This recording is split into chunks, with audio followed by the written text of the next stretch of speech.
જામનગર શહેરમાં ફરી એક વખત ડિમોલેશનની કામગીરી.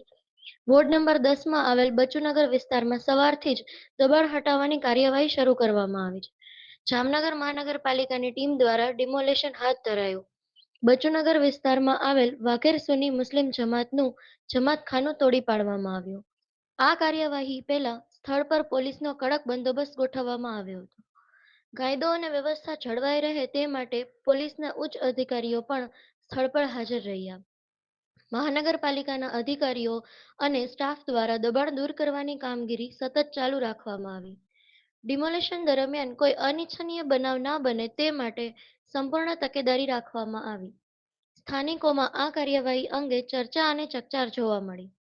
જામનગર શહેરમાં છેલ્લા થોડા સમયથી દબાણ હટાવવાની કામગીરી વધુ સક્રિય બની છે. મહાનગરપાલિકા દ્વારા જાહેર જગ્યાઓ પરના ગેરકાયદેસર બાંધકામો સામે સખત કાર્યવાહી કરવામાં આવી રહી છે. ધર્મેન્દ્રસિંહ જાડેજા, ઇન્ચાર્જ દબાણ નિરીક્ષક જામનગર મહાનગરપાલિકા. માન્ય કમિશનર સાહેબની સૂચનાથી વોર્ડ નંબર 10માં આવેલ બચુનગરમાં એક વાઘેર સમાજની વાડી આશરે 12,000 ફૂટ જેટલી જગ્યામાં એની અંદાજિત કિંમત જોવા જાય તો 2 કરોડની આસપાસ થાય છે. પોલીસ બંદોબસ્ત સાથે રાખી અને જામનગરની એસ્ટેટ ટીમને સાથે રાખી અને તોડવાની કામગીરી તે ચાલુ છે.